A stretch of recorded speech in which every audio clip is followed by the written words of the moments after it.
자, 지난 시간에 이어서 이제 21장을 계속 보도록 하겠습니다. 이제 21장의 내용을 지난 시간 말씀드렸던 것처럼 이게 어떻게 보면 욥의 반론인 거죠. 그러니까 친구들이, 그러니까 특히 소발이 했던 표현이 뭐냐면 하나님은 악인을 심판하신다. 거기에 이제 문제점에 대해서 말씀을 드렸죠. 어떤 회복의 여지도 없이 그냥 무조건 악인은 무조건 심판받아야 돼. 저주받아야 돼. 결국은 죽어야 돼. 뭐 음부에 가야 돼. 뭐 어떤 이런 결론들을 가지고 있는 어떤 그런 문제점도 있었고, 특히나 그러면은 그런 악인들은 그들이 악인이고 그들이 심판받아야 되고 그들이 형벌받는다라고 하는 것을 어떻게 알 수 있느냐? 이 땅에서 한마디로 특히나 여러 가지 뭔가를 이렇게 빼앗기고 없어지는 것들이 그가 악인이라는 증거가 될 수 있지만 그 중에서도 제일 큰 것은 재물을 뺏기는 것. 재물이 없어지는 것이 저 사람이 저렇게 잘 살다가 저렇게 풍족하게 살다가 재물이 없어지는 거 보니까 저 사람은 뭐다? 악인이다. 이게 이제 소발의 논리라는 거예요. 소발이 실제로 그런 비슷한 표현을 씁니다. 그래서 욥이 비판하기를 너는 그걸 하나님의 뜻인 것처럼 말하지만 그건 하나님의 뜻이 아니고 이미 지금 우리가 그 당시에 우리가 살고 있는 세상에서 팽배해져 있는 많은 사람들이 그렇다라고 믿고 있는 사상에 불과하다. 그래서 또 한 번 약간 그 인과응보, 큰 의미에서 인과응보겠죠. 그죠? 인과응보 사상처럼 말을 하고 있는데, 그러니까 왜 그 사상이 지금 소발의 사상이 문제가 된다라고 욥은 말을 합니까? 왜냐면 너가 나를 그렇게 생각하는 것은 내가 악하다라고 하는 건데, 그러니까 표면상으로 보기에는 네 말이 맞을 수도 있다라는 거죠. 왜냐면 욥은 아주 풍성하게 잘 살다가 어쨌거나 모든 걸 다 잃어버렸잖아요. 모든 걸 다 잃어버렸기 때문에 너는 그렇게 된 것은 너가 악인이기 때문이야. 그래, 뭐 그 회복의 길이 있다 없다를 떠나서 좋다 이거예요. 근데 욥은 뭐냐면 그거는 내가 악인이기 때문에 그런 형벌을 받은 것이 아니고 나도 왜 이런 형벌을 받았는지는 잘 모른다. 나는 분명히 하나님 앞에 그렇게 살진 않았다. 그렇기 때문에 너는 나를 그런 악인과 말 그대로 하나님 앞에 죄를 졌기 때문에 언젠가는 형벌을 받아야 되는 악인과 비슷한 상황에 처해 있지만 나와 동일한 게 여기지 말라는 거야. 동일선상에서 여기지 말라는 거야. 그런 차원에서 나를 비판하지 말아라. 너가 그렇게 나를 비판하는 것은 누구를 모르는 것이나 하나님의 뜻이 무엇인지 잘 모르는 것이고 오히려 하나님이 누구신지를 너희들은 잘 모르는 것이다. 이제 그렇게 표현을 한 겁니다. 조금 이해가 되시나요? 욥의 반론에 대해서. 그러니까 어떤 부분은 상당히 우리가 귀담아서 확인해야 될 그리고 들어야 될 부분들이 있어요. 우리도 손쉽게 그렇게 판단하거든요. 물론 하나님이 형벌을 내리시니까 그거는 하나님께만 감춰져 있는 것은 아니지만 우리가 이렇게 쉽게 판단해야 되는 문제도 아니다라는 거예요. 왜냐하면 실제로 잘 살다가 성도 중에 이렇게 아주 뭐 사업도 잘 되고 뭐 예를 들어서 잘 살다가 갑자기 물질적인 어려움이든 뭐 요즘엔 하도 암이 보편화됐지만 그래도 무섭잖아요. 뭐 암에 걸렸다. 그래서 뭐 곧 죽게 됐다. 이런 거 보면 은근히 사람들이 그냥 가서 참 힘드시겠네요. 진심으로 그들을 위로하고 걱정하는 것보다 말로는 그렇게 하죠. 참 기도할게요. 뭐 할게요. 힘드시겠어요. 빨리 그 어려움에서 벗어나시길 바라요 하면서도 저 사람은 뭔가 잘못했을 거야. 뭔가 그런 만한 일을 했을 거야. 예를 들어서 뭐 돈을 우상처럼 여겼을 거야. 아니면 뭐 건강을 해치는 만한 일을 했을 거야. 근데 그거를 아마 상대방에게 직접 얘기를 했다고 해보세요. 그런 상황에 처한 것 자체가 힘이 든데 그것이 하나님의 형벌이다라고 했을 때에는 굉장히 견디기 힘들죠. 왜냐하면 목사님들 중에도 간혹 그런 분들이 있어요. 예를 들어서 뭐 암에 걸리는 것은 하나님의 형벌이다. 하나님을 잘 믿는 사람들은 암에 안 걸린다. 그거를 뭐 예를 들어서 기독교 방송에 다 나가고 막 이런 데에서도 막 그렇게 설명하는 분들이 있는데 본인들은 그럼 과연 얼마나 자유로울 수 있을까 그런 생각들을 좀 해봅니다. 그래서 우리도 자칫 잘못하면 빠질 수 있는 사고예요. 그래서 우리가 누구를 판단할 때 또 반대로 갑자기 뭐 갑자기라는 표현을 좀 써서 그렇지만 갑자기 그냥 이렇게 좀 평범하게 살다가 누가 보더라도 이렇게 그러니까 벼락부자라고 하는 것처럼 확 부자가 됐어요. 그러면 사람들은 또 그렇게 생각하는 거죠. 아, 저 사람들은 뭘 했길래 저렇게 또 뭘 받았다 그래요? 축복을 받았을까? 그러니까 사람들의 기준이 그 저주와 축복을 판단하는 기준이 어디에 있는 거예요? 하나님의 뜻이 아니에요. 그 물질에 있다라는 건 뭡니까? 세상에 그냥 머물러 있는 거예요. 그러니까 세상에서 잘못되면 그건 하나님의 형벌이고 세상에서 잘 되면 그건 하나님의 축복이라는 거예요. 왜 그렇게 판단하냐고 지금 욥이 얘기하는 거거든요. 그러니까 욥이 물론 다 옳은 것은 아니지만 그런 부분에서 저는 우리가 분명히 확인해야 되고 조심해야 될 부분들을 말해주고 있어요. 오늘도 그런 내용들을 이어져 나가고 있습니다. 그래서 이 17절 이후의 내용을 보시면서 우리 안에서도 뭔가 좀 오해될 수 있는 그런 내용들을 한 번씩 확인해 보셨으면 좋겠습니다. 시작하자마자요. 거기 기대지 마. 여러분 어쩔 수 없어요. 이 자세가 올바르지 않으면 다 그렇게 됩니다. 다 졸리고 피곤하고 가뜩이나 졸리고 피곤한 시간이고 날이고 그래요. 왜냐하면 어쨌거나 일주일에 한 번 쉬는 날로 우리는 이제 주님 안에서 안식을 누리는 날이지만 세상 사람들은 한마디로 쉬는 날이잖아요. 뭐 나가서 등산을 하건 뭐 놀이를 하건 뭘 하더라도 그건 마음 편히 하기 때문에 그렇게 힘들지 않아요. 근데 이 시간에도 이렇게 어떻게 보면 시간을 내서 이렇게 앉아 있다라는 것 자체가 힘든 시간일 수 있어요. 근데 그것은 힘든 시간이 되지 않기 위해서는 그냥 하나님 안에서 안식을 누려야 되는 거니까 정말 세상에서 들을 수 없는 말씀을 듣는 거니까 그렇다라고 한다면 자세가 더 분명해야 된다라는 거예요. 올바로 돼야 된다라는 거죠. 그러니까 그런 노력들을 하셔야 된다라는 겁니다. 자, 17절부터 들어가겠습니다. 악인의 등불이 꺼짐이나 재앙이 그들에게 임함이나 하나님이 진노하사 그들을 공곡해 하심이나 이어지는 거기 때문에 18절까지 읽을게요.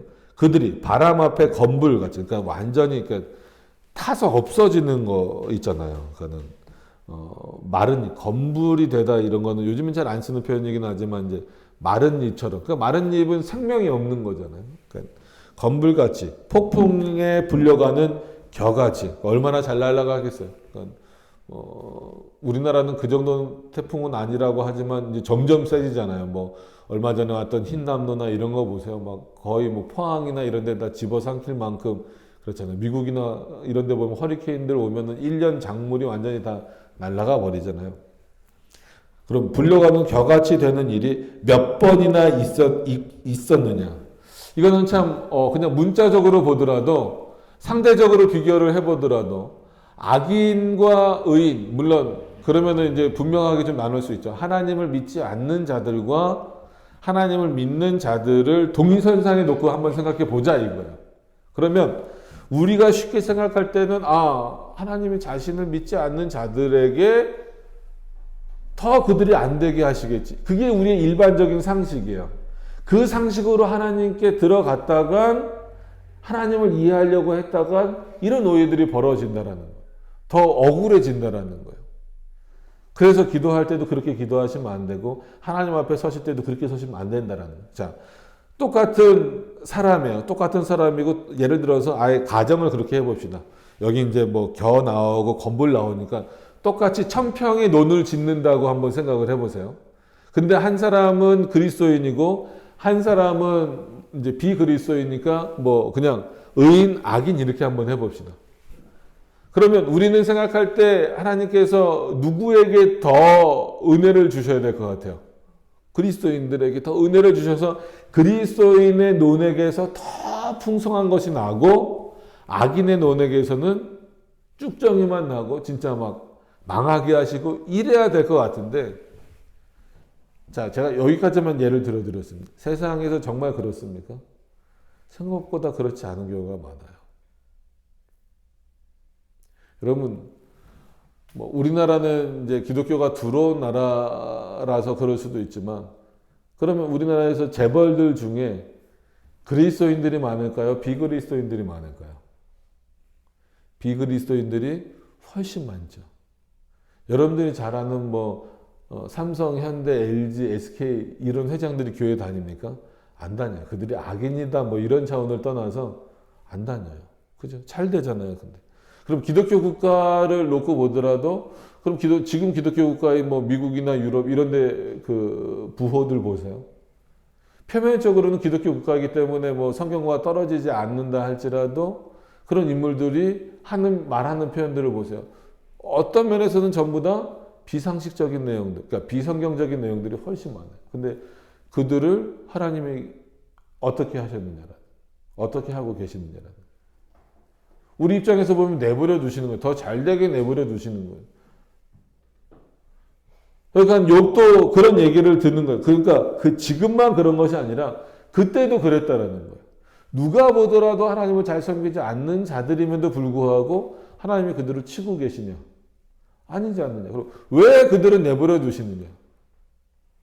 그럼 나는 왜 치셨느냐? 너희가 그것에 대해서 명백하게 대답할 수 있겠느냐?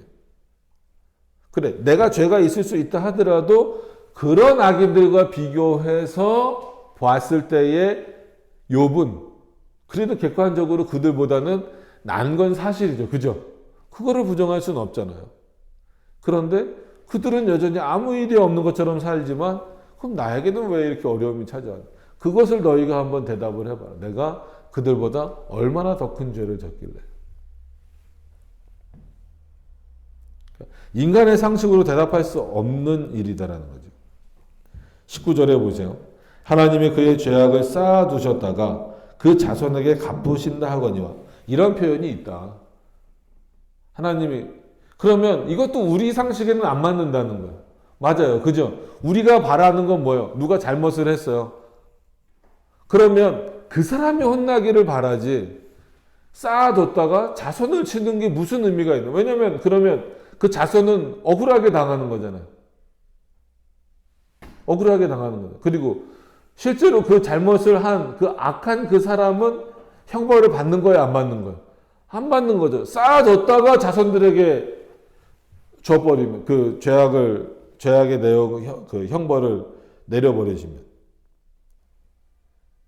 그러니까 욥도 우리의 상식은 그 몸에 갚으셔서 그로 깨닫게 하셔야 할 것인데, 하나님은 그렇지 않은 경우도 많지 않느냐. 그러니까 이런 것들을 너희가 어떻게 이해하고 어떻게 받아들이고 어떻게 결정을 내려야 하느냐에 대한 문제들을 지금 설명하고 있는 거예요. 한번 여러분들이 곰곰이 생각해 보세요. 쉽지 않은 문제입니다. 결코 쉽지 않은 문제예요. 왜냐하면 이게 세상의 보편적인 일이잖아요. 그래서 우리나라 속담이죠. 속담 중에 부자가 망해도 얼마 간다? 3년 간다. 아니면 3대까지 간다. 이런 표현이 있잖아요. 그거는 그만큼 그들이 가지고 있는 게 탄탄하다라는 거예요. 물론 일순간에 망하는 경우도 있지만. 그런 어떤 속담이 생겨날 정도라고 한다면, 그거는 어떤 면에서 보면 어찌됐건 간에 부자가 되는 그 목적을 충분히 설득력 있게 표현해 줄 수 있는 거예요. 왜냐하면 가난도 대물림 되지만 부자도 망해도 3년이다, 망해도 세대다 이렇게 표현을 해버리면, 그렇기 때문에 결국 우리의 목적은 부자가 되는 게 목적이다. 이렇게 될 수밖에 없겠죠. 그러니까 그렇게 하기 위해서 얼마나 많은 그 세상적인 악도 범해야 되고 하나님의 뜻을 저버리는 일들을 많이 해야 되겠어요. 근데 그것을 다 아시면서도 하나님이 결론적으로 내버려 두고 계시지 않느냐. 그러니까 우리는 그 답을 알죠. 내버려 두시는 것 자체가 이미 그들에게는 엄청난 형벌입니다. 계속 우리가 비유를 들 수밖에 없는 것이, 예를 들어서 카페나 아니면 음식점이나 이런 데 가서 내 자녀가 거기서 뛰고 거기를 시끄럽게 하고 거기 다른 사람에게 피해를 주면 제동을 걸잖아요. 그럼 왜? 내 자녀니까? 내가 사랑하는 자녀니까? 오히려 그가 거기서 그런 데서 해야 될 그런 생활 습관이나 예의 범죄를 잘 배워서 이 아이가 나중에 성장해서 세상에서 욕먹는 아이가 아니라 더 정말 세상을 이롭게 하는 아이가 되기를 원하기 때문에 그렇게 하는 거잖아요. 근데 똑같이 남의 애가 그렇게 막 뛰어요. 그러면은 뭐 나에게 불편을 직접 주지 않는 이상은 뭐라고 하지 않아요. 물론 그 아이의 부모의 눈치를 보는 것도 있을 수 있겠지만 내 아이가 아니니까, 즉 내가 사랑하는 자가 아니니까 내버려 두는 거예요. 그러든 말든. 그리고 뭐 대부분 어떻게 표현하겠어요? 속으로 얘기하겠죠. 아유, 참 잘 키우는데 잘 자랐다. 저렇게 자라서 뭐가 되겠냐. 이런 얘기만 하고 이런 생각만 갖고 있겠죠. 그것과 똑같은 예가 될 수는 없지만 하나님도 자신의 백성을 향하여서는 조금 더 엄밀하게, 조금 더 분명한 것을 제시하시고 그 틀에서 벗어날 때는 때로는 뭐 이제 형벌이라고 표현될 수도 있고, 고난이라고 표현될 수도 있고, 채찍이라고 표현될 수 있는, 매라고도 표현될 수 있는 그런 내용들을 사용하셔서 우리를 돌이키시잖아요. 하나님께서 그리스도인들에게 매를 드신다라고 했을 때 최소한 그 그리스도인들은 물론 세상에서 도덕적이거나 이런 것보다, 그러니까 세상 사람들보다 더 악한 짓을 할 경우도 있겠죠. 그러나 대부분은 그래도 세상 사람들과 비교해서, 믿지 않는 사람들과 비교해서 하나님 앞에 온전한 자들이에요. 상대적으로. 어떤 의미인지 아시겠죠? 그런데 그들을 향하여서는 매를 드시면서 믿지 않는 자들을 향하여서는 오히려 그들이 그 악으로 인하여 재물을 쌓아두는 것에 대하여서 아무런 말씀도 하시지 않는다. 그러니까 내버려 두신다. 그냥 그렇게 살도록 하신다. 그게 오히려 회개의 길을 막는 거죠. 돌아오게 하는 길을 막는 거죠.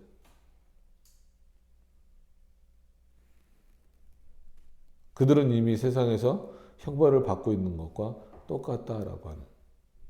근데 우리가 그런 부분들을 놓치다 보니까 원망하게 되는 거예요. 누구를? 하나님을 원망하게 되는 거예요. 저 사람들은 왜 저렇게 잘 살도록 내버려 두시면서 나에게만 이렇게 하십니까? 욥도 어떤 면에서는 그런 마음이, 친구들에게 화살을 돌리고 있지만 약간은 그런 마음이 있는 거죠. 하나님 앞에. 우리도 그런 생각이 얼마든지 들 수 있다라는 거예요. 이게 참 그런 것들을 이해하는 게 이제 어려운 거죠. 자, 20절부터 또 한번 가 보시죠. 20절부터 보면 자기의 멸망을 자기의 눈으로 보게 하시며 전능자의 진노를 마시게 하셔야 할 것입니다. 이렇게 해야 우리 속이 시원해 보이잖아요. 그죠? 누가 봐도 A라는 사람이 악인이에요. 그러면 그 악인이 내 눈앞에서 형벌을 받고 처참하게 무너져 내리는 모습을 봐야 누구 속이 시원한 거예요? 솔직한 얘기로. 내 속이 시원한 거잖아요. 그러니까 이것도 솔직한 얘기로 인간이 악한 본성을 가지고 있다는 증거예요. 그러니까 하나님이 저가 어떻게 되는지를 알지 못해도 하나님은 저런 악인은 심판하실 거야. 그냥 그 믿음에서 머물 수 있는지. 그죠? 우리도 그런 믿음이 있잖아요. 하나님이 그렇게 말씀하셨기 때문에. 근데 그걸 꼭 눈으로 보고 싶어 해요. 그게 우리 마음인 거예요. 하나님이 그 악인들, 즉 하나님을 믿지 않는 악인들은 심판하시겠다라고 했으면 그들은 믿으면 되는 거예요. 그게 왜 내 눈앞에서 이루어져야 되냐고요. 내 눈앞에서 이루어지면은 그 상대적인 만족감을 누리는, 그거는 어떻게 보면 더 큰 악일 수 있어요. 더 큰 죄일 수 있어요. 얼마나 못된 겁니까? 다른 사람이 그가 선한 사람이건 악한 사람이건 그 사람이 망해가는 것, 그 사람이 죽어가는 것을 보면서 희열을 느낀다? 만족감을 누린다? 참 인간이 얼마나 악한가 보여지는 거예요. 그러니까 여러분, 이런 말씀, 20절 말씀, 다시 한번 보면, 자기의 멸망을 자기의 눈으로 보게 하시며, 젖는 자의 진노를 마시게 할 것이니라. 이거를 보려고 했던 인물이 성경에 있죠. 뭐 여러 나오지만 대표적인 인물, 떠오르는 인물 한번 말해보세요. 물론 신약에도 있지만 범위를 좀 좁혀서 구약. 하나님의 명령을 듣고 떠난 자예요. 근데 제대로 안 가가지고 저기 어디 뱃속에 3일 동안 있었어요. 요나죠, 요나. 그러니까 요나가 가서 하나님의 심판을 전하잖아. 그러면서 이렇게 박넝쿨 뒤에 숨어서 보잖아요. 뭘 봤을까요? 뭘 보려고 했을까요? 하나님의 형벌을 받아서 죽어가는 것을 보기 원한 거죠. 그죠?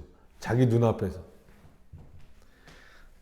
요나는 어떻게 하면 돼요? 하나님의 그 말씀을 선포하고 돌아와도 되죠. 왜? 하나님이 그들을 심판하실 것이다. 그리고 설령 그들이 그 요나의 말을 듣고 회개하고 돌이켜서 하나님께로 만약에 돌아오는 일이 있다고 하더라도 그거는 오히려 좋은 일이라고. 자기가 어떤 일을 그들로부터 당했든지 그건 중요한 건 아니고 하나님의 명령에 따라서 해야 될 인물도 그때 어떻게 해요? 회개하고 돌아오는 모습이 보이잖아요. 그러니까 하나님 요나가 누구에게 원망합니까? 하나님께 원망하잖아요. 저들을 왜 용서해 주십니까? 그러니까 인간의 마음이 참 그 정도로 악하고 간사한 것 같아요.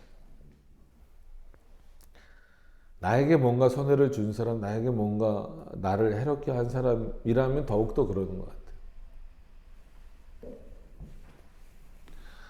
자, 21절에 그의 달수가 지나면, 즉 다하면 자기 집에 대하여 무슨 관계가 있겠느냐. 그죠?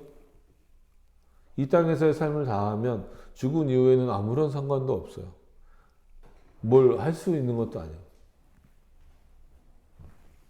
그러나 하나님은 높은 자들의 심판자시니 누가 능히 하나님께 지식을 가르치겠느냐. 하나님은 여전히 그들의 심판자로 계시는데 하나님에게 이렇게 하시면 안 됩니다라고 누가 능히 하나님에게 항변하고 말할 수 있겠느냐. 그럴 수 없다라는 거예요.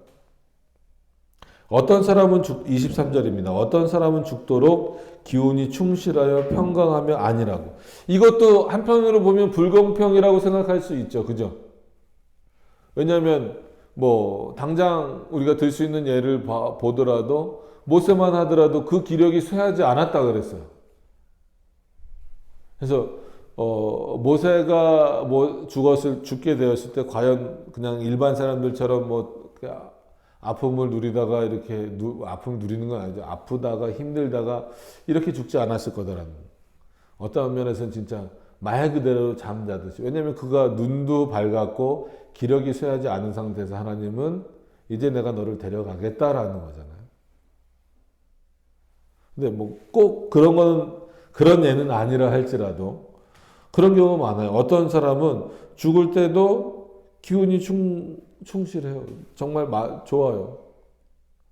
골골백년 이런 표현도 있는데 그것이 아니라 정말 건강하게 100세를 사는 분들도 있어요. 24절에 그 그릇에는 젖이 가득하며 그 골수는 윤택하였고. 그래서 이 골수는 말 그대로 뭔지 알죠? 골수는 그 뼈잖아요.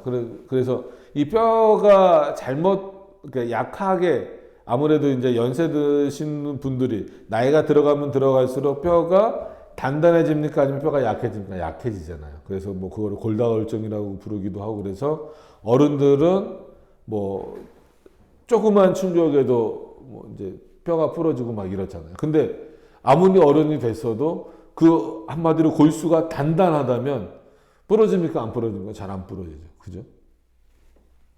그런 어떤 의미죠. 그리고 이제 욥기의 다른 해설서들 보면 이거를 이제 어차피 이제 골수라고 했으니까 그리고 신약 성경에서 골수를 쪼개는 말씀이다 했을 때는 실제로 우리 골수에 말씀 들어가는 거 아니잖아요. 그러니까 우리 마음 가운데 하나님의 말씀이 새겨진다 이런 어떤 의미로 해석했던 것처럼 그들의 마음이다. 그들의 마음이 이렇게 여전히 견고하고 윤택하다. 그러니까 하나님을 인해서가 아니라는 거예요. 그러니까 세상에서 자기가 누렸던 것 때문에 그가 죽음을 앞둔 그 순간까지도 그는 정말 당당하고 많은 것이 풍성했다. 이것을 이제 표현하는 거거든요. 그런 사람도 있고 25절에 보세요.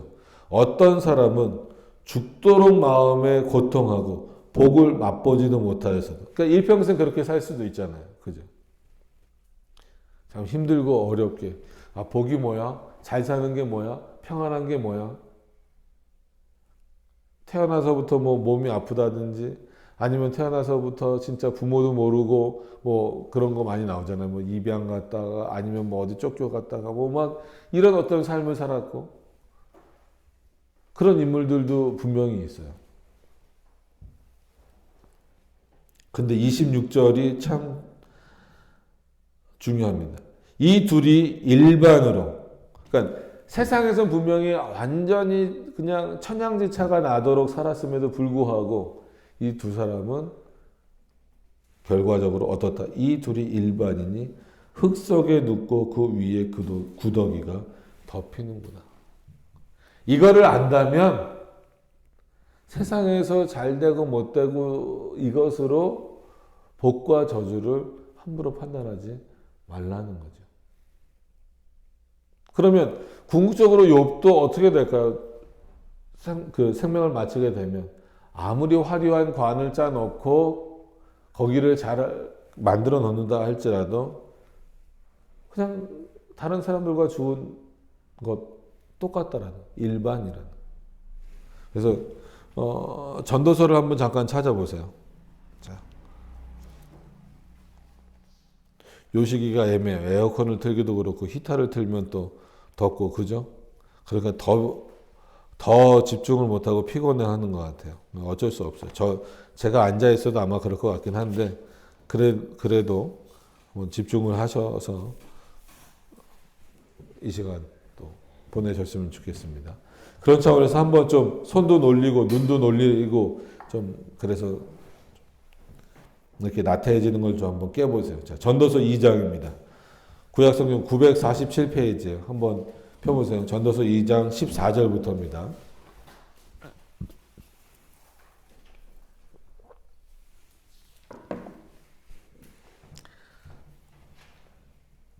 자, 14절부터 17절 한번 읽어볼게요. 천천히 한번 읽겠습니다. 우리 그 어린 아이들도 있으니까. 자, 2장 14절 찾으셨죠? 14절부터 17절입니다. 자, 시작.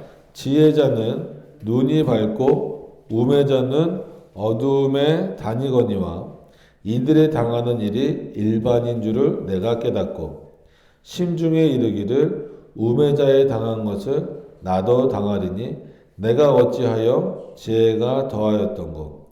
이에 내가 심중에 이르기를 이것도 헛되고 지혜자나 우매자나 영원토록 기억함을 얻지 못하나니 후일에는 다 잊어버린 지 오래일 것입니다.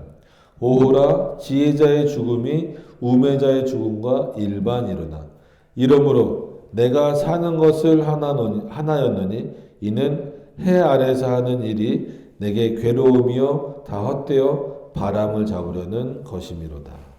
아멘. 전도서의 말씀입니다. 특히나 전도서는 대부분 뭐 전체는 아니어도 대부분 솔로몬의 글이잖아요.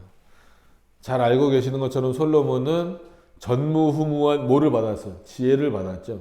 그가 지혜를 받았기 때문에 어떻게 보면 여러 어마어마한 물질도 받은 거예요. 그래서 우리가 잘못된 것이다라고 말씀드리는 것 중에 하나가 솔로몬이 드렸던 1,000번제잖아요. 그거를 지금은 1,000번을 나눠서 내는 것처럼 이렇게 자꾸 교회가 얘기를 하고 가르치고 그러는 것 같은데, 그래서 헌금 중에서도 뭐가 생겨버렸어요? 1,000번제. 그럼 1,000일 동안 연속해서 헌금을 내야 되는 거예요. 그러니까 그거는 성경 해석을 잘못했거나 아니면 일부러 뭔가 그거를 통해서 좀 교회 재정을 늘리려는 것밖에는 안 되죠. 1,000번제는 뭐 그 정도로 1,000마리의 양 아니면 1,000마리의 소를 잡을 만큼의 재물적인 물질적인 능력이 누구에게 있었다라는 거예요? 솔로몬에게 있었다라는 거예요. 솔로몬은 1,000번제라고 하는 거를요 1,000번 제사 드렸다는 게 아니라 한 번 드릴 때 재물이 1,000개였다는 거예요. 1,000마리죠. 그게 비둘기가 솔로몬은 뭐 비둘기로 제사 드릴 일이 없었지만 소가 됐든 양이 됐든 아니면 다른 것이 됐든 한 번에 1,000개였다라는, 그게 1,000번, 솔로몬이 말하는 1,000번제. 근데 그런 어떤 우리가 보기에는 많은 사람들이 부러워할 거예요. 아, 나도 솔로몬처럼 한번 저렇게 살아봤으면 좋겠다. 라는 생각이 들지만 그 솔로몬이 뭐예요?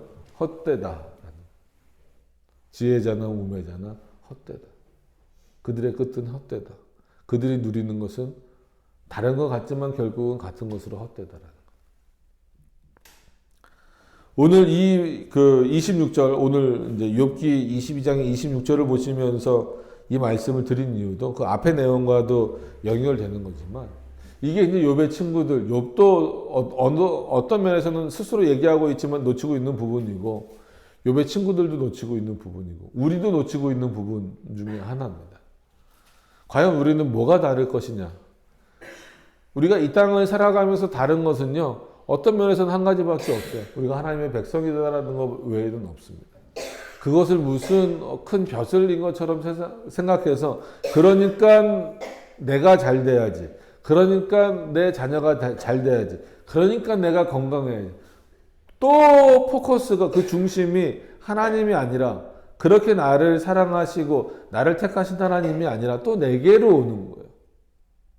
그 중심이. 참 인간은 어쩔 수 없나 봐요. 이런 부분들을 욥이 이제 친구들을 향하여 지적하고 있어요. 그래서 일정 부분은 맞는 지적이죠. 자, 27절로 넘어가서 보시면 내가 너희의 생각을 알고 너희가 나를 해하려는 계율도 아노라.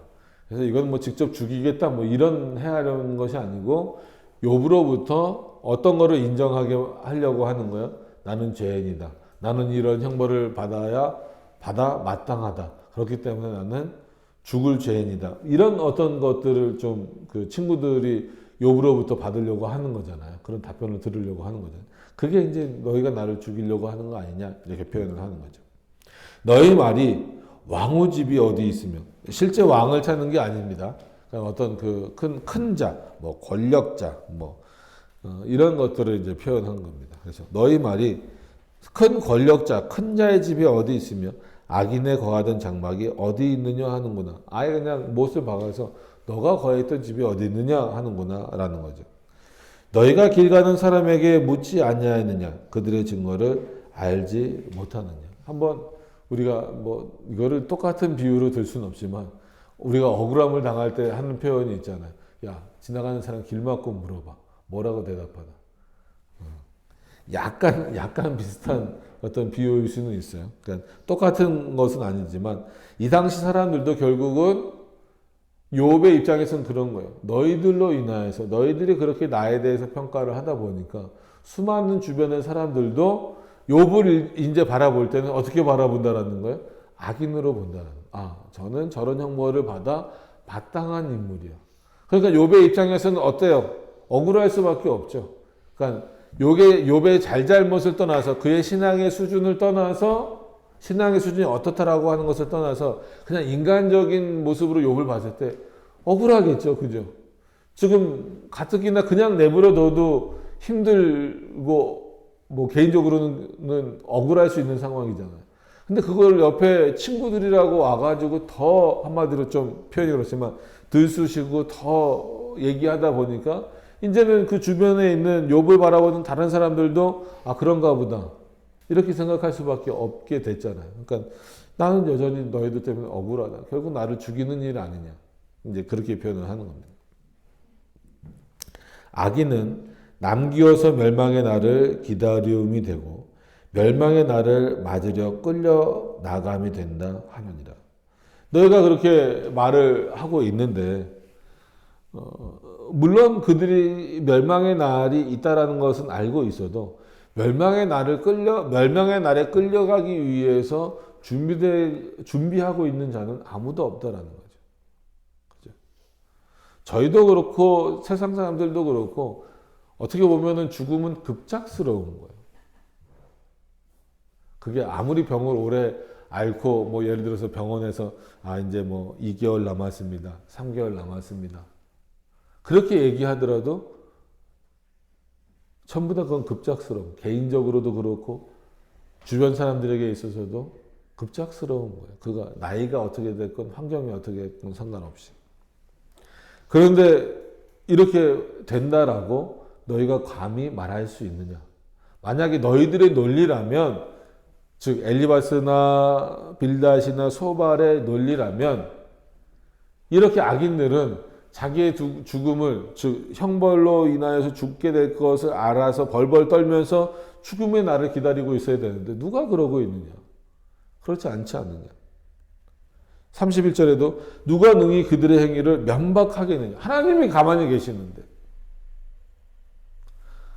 누가 능히 그의 소위, 그러니까 소위, 여기서 소위는 어떤 일을 했다라는 거예요. 한문적인 표현이기 때문에 저도 찾아봤더니 어떤 일을 한 일, 뭐 한 일, 한 짓, 뭐 한 것, 뭐 이런 표현으로 이제 쓰인다 그래요. 그럼 그들의 행위를 면박, 뭐가 잘못했는지를 지적하고 누가 그들의 행위를 포옹할 수 있느냐? 너가 할 수 있느냐? 못한다.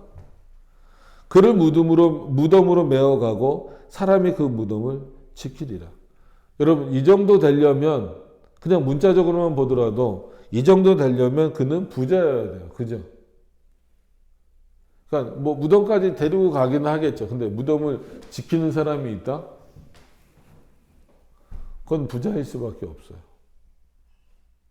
그럼 여기서 부자는, 그러니까 최소한 오늘 본문에서 부자는 악인에 훨씬 가깝잖아요. 그죠?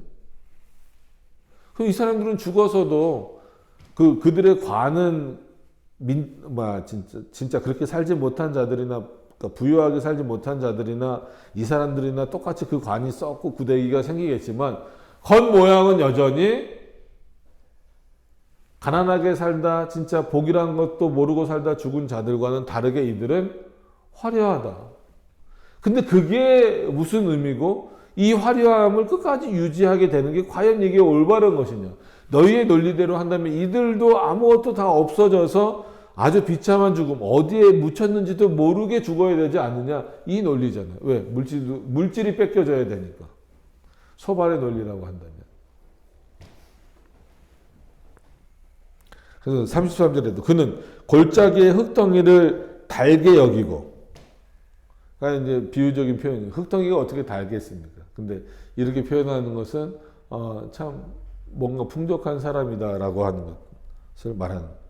그 앞선 자가 무수함 같이 모든 사람이 그 뒤를 쫓으니라. 그럴 수밖에 없죠. 그러니까 똑같은 비유는 아니라 할지라도 국가의 큰 권력자가 이제 죽음을 맞이하게 된 경우 보세요. 얼마 전에 이제 영국의 엘리자베스 여왕이 돌아가셨잖아요. 그때 한번 장례 하는 거 보세요. 일반 사람들하고 똑같습니까? 그러니까 그가 천국에 갔다 못 갔다 이런 걸 다 떠나서 그가 가지고 있는 지위가, 그가 가지고 있는 어떤 부의 위치가 그대로 다 드러나잖아요. 그러니까 이런 것들을 이제 보면서 결국은 그 사람은 죽을 때도 이렇게 죽게 되는데, 이게 그럼 너희가 말한 차원으로서는 정당하냐 이거죠. 이러한즉 너희의 위로가 헛되지 아니하냐. 너희 대답은 거짓뿐이라. 그럼 내가 지금이라도 회개하면 내가 이런 죽음을 맞이할 수 있느냐? 근데 이런 죽음이 무슨 의미가 있느냐? 그 관을 열어보면 아무리 앞에 지키는 사람이 많고 따라오는 사람이 많아도 그 관은 썩어서 결국은 구데기의 어떤 온산지가 될 수밖에 없는데, 그럼 지금이라도 회개하고 돌아와서 너의 모든 잃어버렸던 부를 회복하라고 하는 게 과연 나에게 무슨 위로가 되겠느냐? 무슨 대답이 되겠느냐? 오히려 너희들은 그런 걸로 인하여서 다른 사람들을 현혹해 만드는 거짓말하는 자들일 뿐이다. 그래서 오늘은 뭐 일정 부분 욥이 굉장히 올바른 것을 잘 지적했죠. 그러니까 이런 부분들을 한번 깊이 생각해 보셔야 됩니다.